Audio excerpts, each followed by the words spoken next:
को पछाड़ा, दोनों मले त्रासदायी हो गए। और उधर मथुरा में सब लोगों ने देखा है, कमाल हो गया, कमाल हो गया। अरे नन्हे बालकों ने देखो बड़े बड़े मल्लों को मार गिराया है। अब तो सबके सब लोग डरने लगे, कोई धीरे से कहने लगे कि अब तो मुझे लगता है कि कंस का नंबर है, क्योंकि बड़े बड़े मल्लों को मारा है तो कंस का नंबर भी लगने वाला है। बोले देखते हैं क्या होता है, हमने बालक सफल हो पाते हैं कि नहीं। और उधर कंस बहुत ऊंचे आसन पर बैठा चिल्ला रहा है।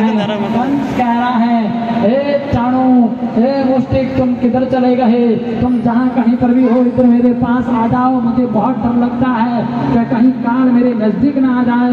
लेकिन भगवान परमात्मा ने कहा, कंस, चाणू और मुष्टिक अब वहाँ जा पहुँचे हैं जहाँ अब आपको जाना बाकी है।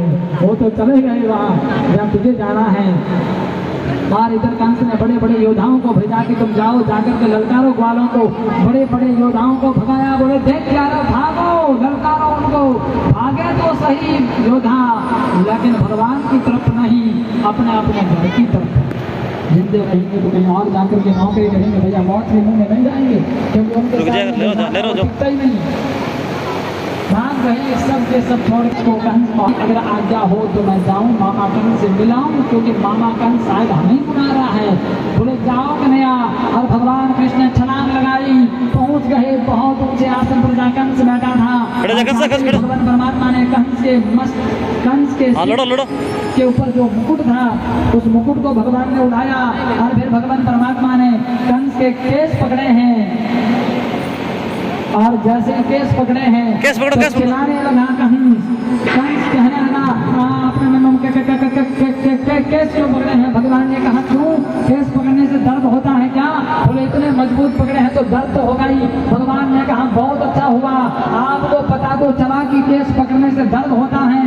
अगर आपको वो बात मालूम होती तो आप वो गलती न करते जो आपके जीवन की सबसे बड़ी गलती थी। कंस ने कहा, कौन सी गलती? भगवान ने कहा, अरे याद कर, जिस समय तो तुम्हारी बहन देवकी को ससुराल पहुंचाने जा रहा था, उस समय आकाशवाणी हुई और आकाशवाणी ने कहा, इस देवकी को ले जाना है, उस देवकी का अष्टम गर्भ तुम्हारा काल होगा। और उस समय तूने रथ रोका, देवकी के केस पकड़े, तलवार म्यान में से निकाली, देवकी को मारने के लिए तैयार हो गया। लेकिन याद रखिएगा कंस, वही देवकी का अष्टम गर्भ 8वां बालक आपका काल आपकी आंखों के सामने खड़ा है। और भगवान परमात्मा से भगवान ने कंस से कहा कि यह आपका काल है आपकी आंखों के सामने।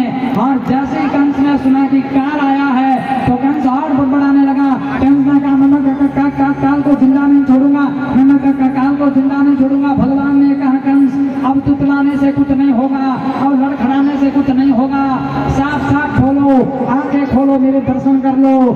और बड़ी बड़ी आंखें से कंस ने भगवान की तरफ देखा तो भगवान परमात्मा के अंदर कंस को साक्षात नारायण की छवि नजर आ रही है। और नारायण को देखा है तो कंस समझ गया कि नारायण आए हैं, मुझे छोड़ेंगे नहीं।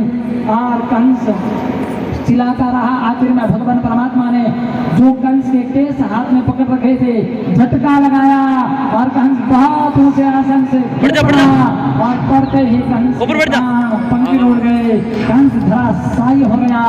बोली बाल कृष्ण लाल की जय, वृंदावन बिहारी लाल की जय। भगवान ने कंस को मार दिया, लेकिन मथुरा के जितने भी लोग बैठे थे, बैठे रहे, ऊपर बैठे रहे, उनसे मुँह कर ले, थोड़ा सब मुँह करो, हाँ ये मुँह कर ले। अरे भाई बैठ नहीं खोले, ये पकड़ के ले जा, देखिए बेटा ये पकड़ के ले, और खड़े जा बस, ये पकड़ के ले, हाँ यहाँ बस, समय देख